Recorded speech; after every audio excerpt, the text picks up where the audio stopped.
Mo kí yín ẹ káalẹ́ àsìkò ìsinmi òpin ọ̀sẹ̀. Ìròyìn àṣálẹ́ la mú wá sétí ìgbọ́ yín láti kàn ní Sun City 101.9 FM Ondo lálẹ́ yìí.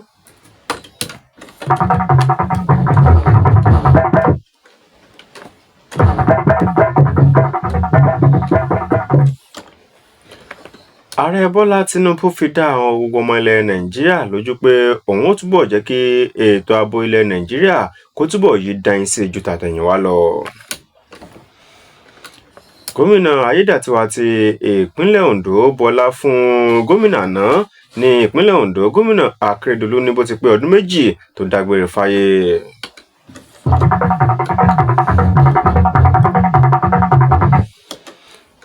Láti ilẹ̀ òkèèrè, orílẹ̀-èdè Somalia ké sí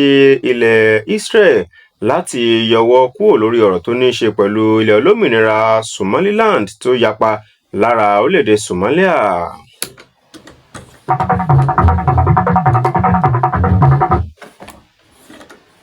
Ìròyìn ọ̀hún rèé lẹ́kùnrẹ́rẹ́ látẹnu Sodiq Bashir. Ààrẹ ilẹ̀ yìí Bọ́lá Ahmed Tinubu ló ti fi dá gbogbo ọmọ ilẹ̀ Nàìjíríà lójú pé bí ètò ààbò ilẹ̀ yìí bó ti ṣe rí báyìí òun náà ló jẹ́ pé òun ṣiṣẹ́ lóore tó sì jẹ́ pé adìẹ ńlá gùn ìyẹn ni kò tí ì jẹ́ kí gbogbo ọmọ ilẹ̀ Nàìjíríà mọ̀, ṣùgbọ́n láìpẹ́ ọjọ́ gbogbo ipa takuntakun tí òun kó lórí ètò ààbò ilẹ̀ yìí yóò túbọ̀ so èso rere. Gẹ́gẹ́ bí ààrẹ ilẹ̀ yìí bó ti ṣe ń fi àrídájú rẹ̀ hàn lásìkò tó ń ṣe ìpàdé pọ̀ pẹ̀lú àwọn aṣojú ẹgbẹ́ ọmọlẹ́yìn Kristi CAN, eléyìí tí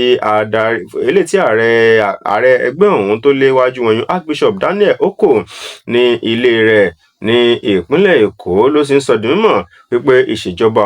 òun náà ló jẹ́ pé ó mú ọ̀pákùtẹ̀lẹ̀ ètò ààbò tó mọ́yán lórí, ó mú lọ́kùnkúndùn, tó sì jẹ́ pé inú ẹ̀ náà ní ṣíṣe ìdásílẹ̀ àwọn ọlọ́pàá ìpínlẹ̀ àti àwọn ọlọ́pàá agbègbè, eléyìí tó jẹ́ pé wọ́n túbọ̀ mọ rí kọ̀rọ̀ kọ́ńdú ìgbéko àwọn láti lè jẹ́ kí ètò ààbò kó mọ́yán lórí ní tìbútòrò ilẹ̀ Nàìjíríà. Gẹ́gẹ́ bí ó ti ṣe sọ di mímọ̀ nínú àtẹ̀jáde eléyìí tó wá látọwọ́ agbẹnusọ rẹ̀ ọ̀gbẹ́ni Báyọ̀ Ọ̀nánúgà. Gẹ́gẹ́ bó ti ṣe lálàyé wípé ààrẹ òun náà ló ti ké sí gbogbo àwọn aṣáájú ẹlẹ́sìn láti ṣe ìkúnlọ́wọ́ tó lọ́rìn fún ìjọba láti wà ní ojúlọ́lá kan fi ń ṣọ́rí, wọ́n sì máa ṣe àdúrà fún ilẹ̀ Nàìjíríà pàápàá jùlọ lórí ètò ààbò, lórí bí ètò ààbò ilẹ̀ ṣe wà, nítorí pé ètò ààbò ilẹ̀ yìí àìláṣọ lọ́rùn pàkánì ó tó àpérò gbogbo ọmọ eriwo. Gẹ́gẹ́ bí ààrẹ Bọ́lá Tinubu ti ṣe sọ di mímọ̀ wípé ṣíṣe ìdásílẹ̀ àwọn ọlọ́pàá ìpínlẹ̀ àti agbègbè òun náà ni yóò wá sí ìmúṣẹ láìpẹ́ ní ọgbà tí ilé-ìgbìmọ̀ aṣojú-ṣòfin méjèèjì ilẹ̀ yìí tí wọ́n bá ti buwọ́ lù ú ní, àti wípé àwọn ọmọ iléeṣẹ́ ológun ilẹ̀ Nàìjíríà òun náà ni wọ́n ti ṣe ìgbìyànjú bó ń ṣe ra àwọn nǹkan ogun àti àwọn nǹkan ìjà tó lówó ra fún wọn ní, ṣùgbọ́n àwọn nǹkan ìjà wọn náà ló jẹ́ pé ohun tó bẹ́ẹ̀ gẹ́ tó sì jẹ́ pé ọ̀pọ̀lọpọ̀ àwọn nǹkan òun náà kò sì sí nílẹ̀ báyìí. Ọ̀gbà bẹ́ẹ̀ nínú àlàyé tó ṣe ló ti sọ di mímọ̀ wípé àwọn ti ṣetán wọ́n ti ra àwọn ọkọ̀ ojú òfurufú 4 ọ̀tọ̀ọ̀tọ̀ eléyìí tí iléeṣẹ́ ọmọ ológun ilẹ̀ Nàìjíríà tí wọ́n mọ̀ fi jà lójú òfurufú látọwọ́ ìṣèjọba ilẹ̀ Amẹ́ríkà. Ọ̀gbà bẹ́ẹ̀ ni wọ́n tún ń ṣèpàdé pọ̀ pẹ̀lú orílẹ̀-èdè Turkey láti ra onírúurú àwọn nǹkan ìjà àti àwọn ọkọ̀ ojú òfurufú fún iléeṣẹ́ ọmọ ogun ilẹ̀ Nàìjíríà láti ṣe ìkúnlọ́wọ́ fún wọn. Lórí tó ní ṣe pẹ̀lú ètò ààbò bákan náà, sínétọ̀ tó ń ṣojú ẹkùn gúúsù ìpínlẹ̀ Ondo Jimoh Ibrahim ló ti ṣe lálàyé wípé kò sí orílẹ̀-èdè náà lágbàáyé tó jẹ́ pé wọ́n tó tán fúnra wọn lórí tó ní ṣe pẹ̀lú ètò ààbò. Gẹ́gẹ́ bí ó ti sọ di mímọ̀ gẹ́gẹ́ bí ó ti ṣe lálàyé lórí bí ètò ààbò ṣe rí àti bí ìjọba àpapọ̀ ilẹ̀ yìí àti iléeṣẹ́ ọmọ ológun ilẹ̀ Nàìjíríà bó ti ṣe wà ní ìfọwọ́sowọ́pọ̀ pẹ̀lú iléeṣẹ́ ọmọ ológun ilẹ̀ Amẹ́ríkà láti gbógun ti ìwà ìgbésùnmọ̀mí nílẹ̀ Nàìjíríà. Jimoh Ibrahim, lẹ́ni tó tún jẹ́ ọ̀jìnmí nípa ìmọ̀ ìjagun ayé òde òní, òun ló ń sọ di mímọ̀ wípé ibi tó sì ń ṣègbè fún ọ̀rọ̀ ààrẹ Bọ́lá Tinubu níbi ó ti ṣe fọwọ́wẹ́wọ́ pẹ̀lú ìjọba ilẹ̀ Amẹ́ríkà láti mú kí ètò ààbò ilẹ̀ yìí kó túbọ̀ yídẹ láti gbógun ti àwọn agbésùnmọ̀mí ńlẹ̀ yìí. Sínétọ̀ òun náà ló wá sọ di mímọ̀ lásìkò ìgbà tó ń bá àwọn oníròyìn sọ̀rọ̀ ní Ìgbótakò níjọba ìbílẹ̀ Òkìtìpupa ní ìpínlẹ̀ Ondo ló ti júwe irúfẹ́ ìgbésẹ̀ bẹ́ẹ̀ gẹ́gẹ́ bí eléyìí tí ó túbọ̀ jẹ́ kí ètò ààbò ilẹ̀ yìí kó tètè jingiri sí dáadáa kó sì jẹ́ pé wọ́n ètè kásẹ̀ àwọn agbésùnmọ̀mí ńlẹ̀ gẹ́gẹ́ bí ó ṣe wá mú wa lọ sínú ìwé ìtàn pé nínú oṣù kẹsàn-án lọ́jọ́ kọkànlá nínú oṣù kẹsàn-án lọ́dún 2001 tí àwọn agbésùnmọ̀mí tí wọ́n ṣe àkọlù sí orílẹ̀-èdè Amẹ́ríkà wípé àwọn orílẹ̀-èdè bíi United Kingdom, ilẹ̀ Canada, Australia, Germany, Italy, Poland tó ń ti Russia àti orílẹ̀-èdè New Zealand náà ni wọ́n ṣúgbà orílẹ̀-èdè Amẹ́ríkà lọ́dún náà tí wọ́n fi jagun borí àwọn agbésùnmọ̀mí. Lórí tó ní ṣe pẹ̀lú ètò ààbò bákan náà,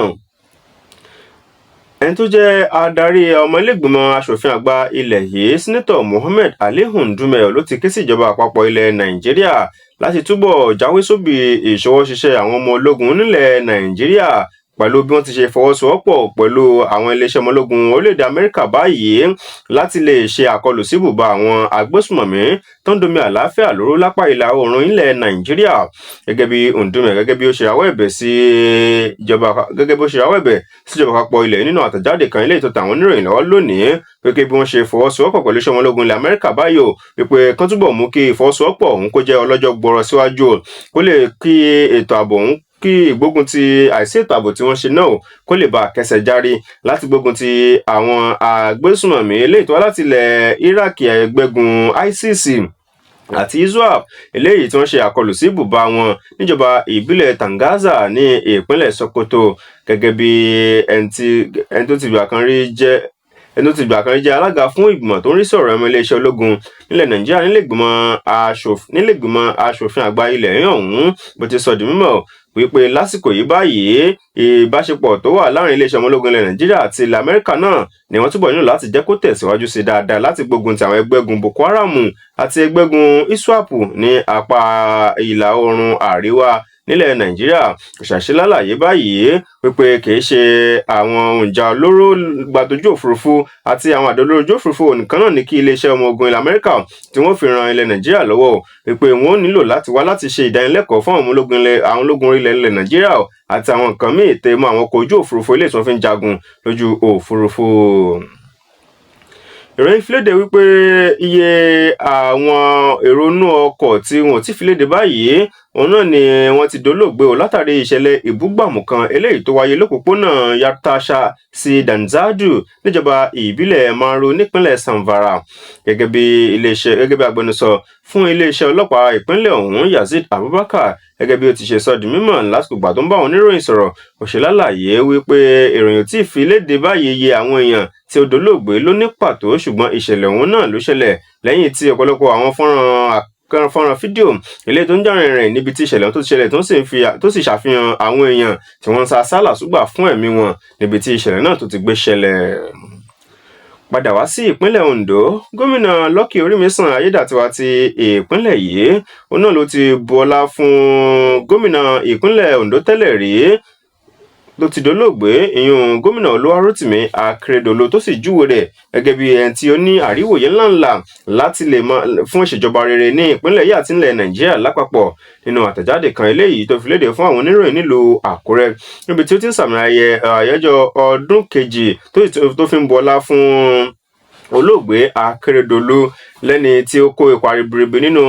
mímọ pípè fún ìṣèjọba tó mẹ́yàn lórí pàápàá jùlọ nínú ṣíṣe ìdásílẹ̀ àwọn ọlọ́pàá ìpínlẹ̀ láti mú kí ètò ààbò kó túbọ̀ jíngiri ní ẹkùn ìwọ̀ oòrùn gúúsù nílẹ̀ Nàìjíríà àti ṣíṣe ìdásílẹ̀ àjọ ẹ̀ṣọ́ aláàbò ní apá ìwọ̀ oòrùn gúúsù ilẹ̀ yíyún Àmọ̀tẹ́kùn gẹ́gẹ́ bí ó ti ṣe lálàyé wípé ìṣèjọba gómìnà Akérédolú lórí àléfà ní ìpínlẹ̀ Ondo wọn náà ló jẹ́ pé ó mú ìdàgbàsókè tó lọ́rìn lẹ́lẹ́kànjẹ̀ka bá ìpínlẹ̀ tó sì jẹ́ pé orípa rẹ̀ náà ló ń tọ̀ títí di àsìkò yìí. Gómìnà kò ṣàì ṣe ìrántí onírúurú àwọn àlàkalẹ̀ eléyìí tí ìṣèjọba rẹ̀ tó là kalẹ̀ fún ìpínlẹ̀ Ondo tó sì jẹ́ pé títí da òní òun náà ló ń jẹ́ èrèǹjẹ fún ìpínlẹ̀ yìí. Gómìnà Ayédàtiwa òun náà ni ó wá ké sí gbogbo àwọn èèyàn àtàwọn tó dipò òṣèlú mú láti mú nínú ọgbọ́n àtìmọ̀ye ti gómìnà àná nílẹ̀ yìí yan Akérédolú ọ̀hún àti bó ṣe jẹ́ akíkanjú àti ẹni tó jẹ́ ẹni tó pè fún ìṣèjọba rere eléyìí tó sì jẹ́ pé orípa rẹ̀ ó sì ń tẹ̀síwájú ní ìpínlẹ̀ Ondo. Ìròyìn àṣálẹ́ lẹ́sìn gbọ́ láti kàn ní Sun City FM lábala kejì ìròyìn lẹ́wọ̀n ti gbọ́ ìròyìn láti ilẹ̀ òkèèrè àti ìròyìn eré ìdárayá ẹ má yí kúrò à ń padà bọ̀.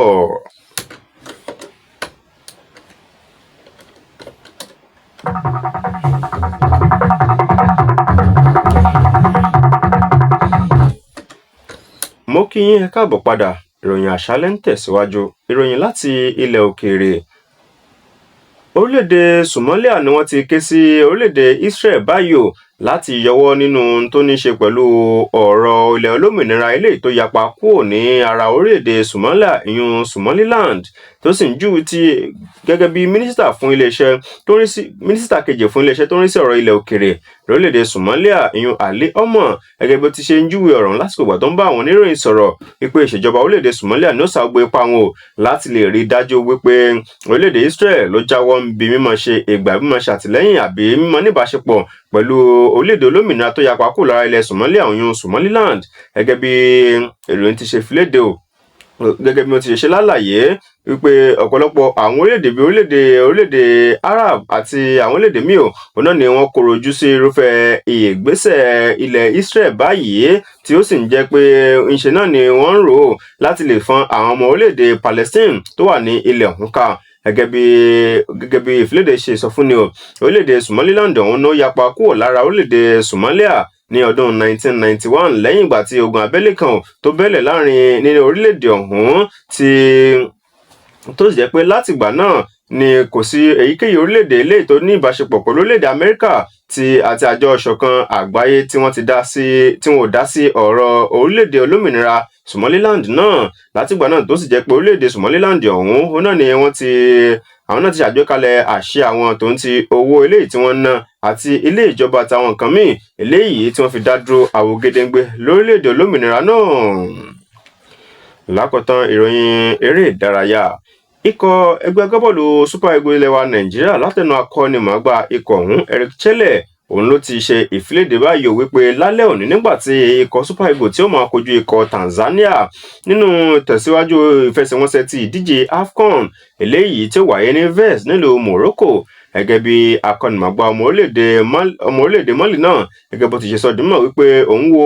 àlàkalẹ̀ ọ̀tọ̀ọ̀tọ̀ méjì eléyìí tó ṣeé ṣe kí òun lò fún àwọn agbábọ́ọ̀lù òun láti fi tò wọ́n kalẹ̀ sórí pápá lásìkò ìgbà tó ń bá máa kojú ikọ̀ Tunisia náà. Lásìkò ìgbà tó ń bá àwọn oníròyìn sọ̀rọ̀ nímúra sílẹ̀ fún ìfẹsẹ̀wọnsẹ̀ ọ̀hún, òun ló ti ń sọ dímọ̀ báyìí wípé ìṣípòpadà yóò wà láàrin àwọn agbábọ́ọ̀lù ọ̀hún lásìkò ìgbà tí òun bá ń tò wọ́n kalẹ̀ lórí pápá. Ikọ̀ ilẹ̀ Nàìjíríà òun náà ni wọ́n wà ní ipò kejì ní ìpín C tí wọ́n wà pẹ̀lú àmì 3 dondo báyìí lẹ́yìn tí wọ́n kẹsẹ̀ járí nínú ìfẹsẹ̀wọnsẹ̀ àkọ́kọ́ ti ìṣíde ife ẹ̀yẹ ti ilẹ̀ adúláwọ̀ yún AFCON tọdún 2025 nígbà tí wọ́n sì gbó ewúro sójú orílẹ̀-èdè Tanzania pẹ̀lú àmì ayò 2-1 lálẹ́ ọjọ́ Ìṣẹ́gun. Pẹ̀lú ìròyìn aré ìdárayá òun ni a mọ̀ wakọ̀ ìròyìn àṣálẹ́ tòní gúnlẹ̀ láti kàn ní Sun City FM. Tó bá ní ohunkóhun tó ń ṣẹlẹ̀ lágbègbè yín tẹ́ fẹ́ bùn wá gbọ́, ẹ lè pè wá tàbí fi àtẹ̀jíṣẹ́ ṣọwọ́ sórí ẹ̀rọ ìbánisọ̀rọ̀ 07056611019 tàbí 08118098314. Akínọlá Olúyì lólóòtú ìròyìn ọ̀hún lórúkọ àwọn tó ń jọ ṣiṣẹ́ pọ̀ kóròyìn náà jọ. Sodiq Bashar ló mú wá sétí ìgbọ́ yín. Ẹ ṣeun bí ẹ ṣe ń gbọ́ wá àsìkò ìsinmi òpin ọ̀sẹ̀.